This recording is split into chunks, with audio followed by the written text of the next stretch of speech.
going to have to fix my audio here. Let's see if that fixes it. There we go. That should be a little bit better. So welcome to the second live. So we're doing another live here, and I'm going to try and start doing these once a week.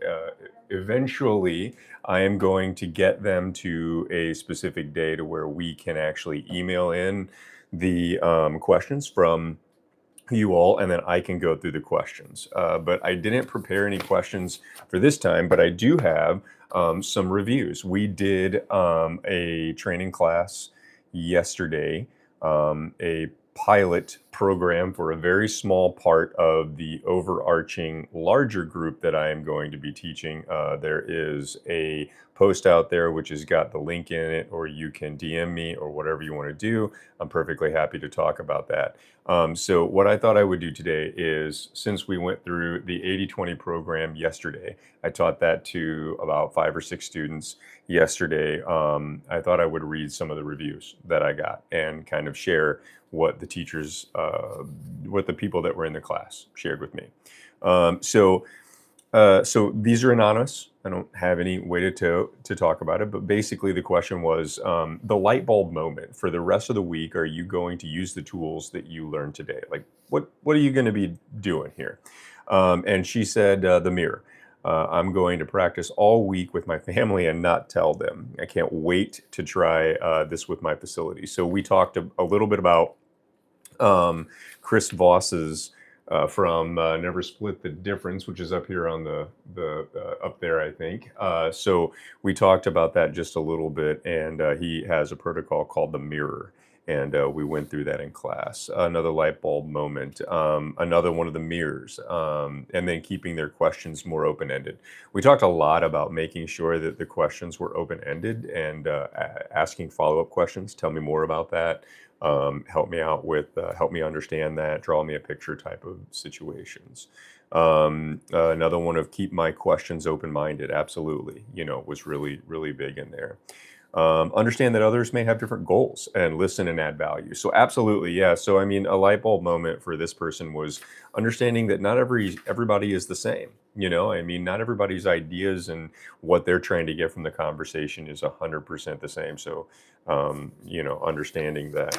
The second question was really just numbers, 1 out of 5.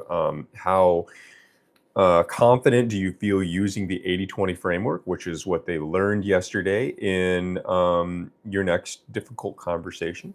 I got a 5, a 4.5, a 3. I'm going to work on this. And I got a 1 to where it's like, my job is a little different. So it may not be in my wheelhouse to use the 80/20. And that's true. This person, I believe, if I'm looking at this right, was the director level. So, but I would disagree. I think even if you're a boss, you can use the 80/20 with your employees, and I think that it'll make them feel more heard. I think that they will feel as if they are really understanding everything better, and that you are understanding. I think it's a great communication method. And then the last question that we asked on here was the presentation overall. Are you talking, you're talking about this training later. How are you going to describe it? So one person said, I can't wait to share the mirror method with my husband. It's a great idea. You did good. Well, thank you, person. And then we had, I truly appreciate how you tried to understand our company and explaining how our challenges are very common with other companies. Thank you for making me better. That's great. But yeah. So part of the training and part of the reason that one-on-one or even live virtual training, sort of like this, is a little bit better, is that you get the opportunity to bounce ideas off of each other and actually learn about the individual problems. I just watched an Alex Ramosi video where he was going through somebody's business practice, and it wasn't exactly like mine. To sit down and have him go through my individual business would be phenomenal. Now, I'm not going to be able to do that most likely, but you guys can in this type of class, in this type of training. And that's why I like the live, even virtual or in-person training, because you can spend the time actually understanding individual issues. Very informative. I want to learn more. Well, they can. I give them information about the bigger class. The mirror method, I can use everyday life and have deeper conversations and get more information. Absolutely. That's what the 80/20 method is about. It's about listening 80% of the time and talking 20% of the time, allowing your prospect to do the majority of the talking and asking questions, but not just any questions, the right questions. There's actually a methodology that we will learn about using the right questions, about how you answer the right questions.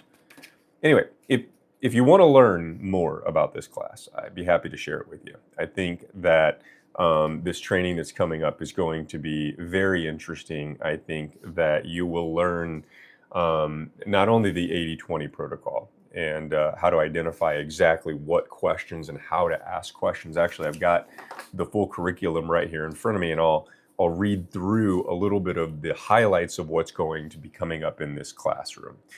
Hello there, person. Hi, I'm a real person, and this is live. So, going through what this crash course, this class that I've got coming up is going to be, and put in the comments if you have any questions. We're talking about sales stuff, and I am going to be doing a master class in sales here coming up pretty soon.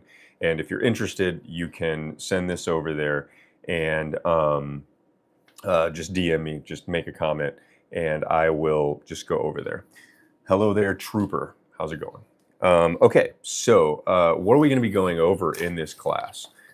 So in this class, we're going to be going over two different days, 2 hours per day. On day one, course one, we're going to be talking about target surveillance and the interrogation protocol. So basically, we're going to be talking about the mindset shift, eliminating complacency. So part of the problem with lead gen is not being able to like people get complacent. People don't do the actual lead gen that they're supposed to be doing. And that's important.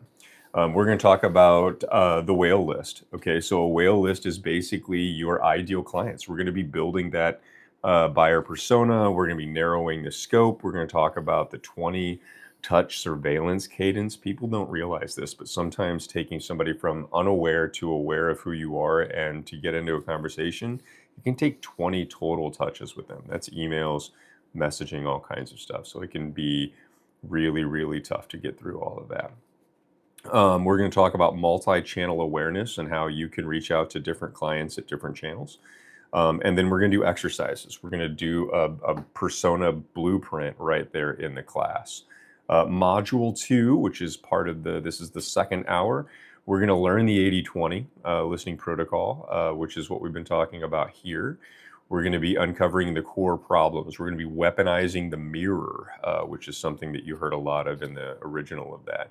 And then we're going to be doing a genuine persona shift. Sales is really about relationships. And that's what really we're trying to do here, is to establish relationships and teach you ways to get relationships done. And then, the authority of I don't know. So a lot of salespeople are afraid to say, I don't know. And I think that's wrong. I think that, telling somebody that you don't know the answer to something, but you are going to get the answer is paramount. It's absolutely paramount. So it's important to do that. Don't backpedal though. The danger of saying like, oh, I don't know, I'm gonna, like backpedaling and trying to figure this out. Be transparent. Tell them you don't know the answer and moving on. And then there's a verification protocol. Because you say I don't know, but that doesn't necessarily mean that you won't figure out the answer, because that's what's important. I always tell people that, like they say, well, we want a human to answer the phone. And I say, I don't think that's true. I think people want good information at the end of the day. And then there's a second hour of the course. On the second day, we're going to go through a bunch of different things, and I won't read them all here because we're coming up on the 10-minute block that I allot for these, but I'm going to leave 1 minute open for any questions. If you have them, put them in the post here. We have a class coming up. If you're interested, you can reach out to me. This is my channel. Watch my other stuff. Like and subscribe. Those are super huge things for the algorithm, whoever controls the algorithm. I like to assume it is a person in a like the Wizard of Oz type of a scenario. But if you have questions, please comment. Please reach out. I'd be happy to talk. I love talking to other people. I love talking to people in sales and figuring out problems. So we're happy to do it. That is it. That is my 10 minutes. You guys have a good rest of your day. Don't forget to thumbs up. We'll see you soon. Bye now.